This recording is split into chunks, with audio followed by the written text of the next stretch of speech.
പടച്ചോനോട് നന്ദി പറ കേട്ടോ. എടുത്ത് എന്റെ അമ്മ എന്റെ കൊച്ചിനെ എന്റെ റബ്ബേ എന്റെ കൊള്ള എന്റെ അല്ല എന്റെ കൊച്ച് എടാ അവനൊക്കെ കൊള്ളിട്ട് കേറുന്നു. എന്റെ പടച്ചോനെ എന്റെ കൊച്ചിന് ഫുൾ അല്ല എന്റെ കൊച്ചിന്റെ ഫലം എനിക്ക് പടച്ചവൻ എന്റെ അല്ലാഹുവേ എനിക്കല്ലോ എന്തുമാത്രം ദുആ ചെയ്ത് എന്റെ കൊച്ച് കഷ്ടപ്പെട്ട് ഇതെല്ലാം കിട്ടി കേട്ടോ. അല്ലാഹുവേ പടച്ചവനെ നിന്നോട് എത്ര നന്ദി പറഞ്ഞാലും എനിക്ക് മതിയാവണില്ല.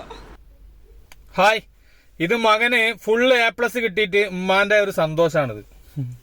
കുഴപ്പമൊന്നുമില്ല, പഴയ കാലത്തെ മാതിരി ഒന്നുമല്ല, ഇപ്പൊ എല്ലാവർക്കും A+ ഒക്കെ കിട്ടും. പക്ഷെ ഞാൻ പറഞ്ഞെന്താ വെച്ചാൽ ഇതൊന്നല്ല ജീവിതത്തിൽ വേണ്ടേ, പൈസ വേണ്ടേ, പഠിക്കണം എന്നല്ല പഠിക്കണം. അപ്പൊ നിങ്ങള് ഈ A+ കിട്ടാത്ത കുട്ടികളെ രക്ഷിതാക്കളും കുട്ടികളെന്ത് മനസ്സിലാക്കണം എന്ന് വെച്ചാല് A+ലൊന്നും വലിയ കഥ അല്ല. ഒരുപാട് ആൾക്കാർക്ക് പഠിച്ചിട്ട് നമ്മളെ നാട്ടിൽ കൈക്കോട്ടണിക്ക് പോകണം, പല പണിക്കും പോണേ. ഞാൻ വിമർശിക്കല്ല കേട്ടോ. അപ്പൊ എന്താ വെച്ചാൽ ഞാൻ പറയണെന്താ വെച്ചാൽ ഇത് കിട്ടാത്ത ആൾക്കാരുണ്ടല്ലോ, A+ കിട്ടാത്ത മക്കളെ രക്ഷിതാക്കളും മക്കളും ഒരു വിഷമം വിചാരിക്കരുത്. ദുനിയാവിൽ ജീവിക്കാൻ പൈസ വേണ്ട, പൈസ.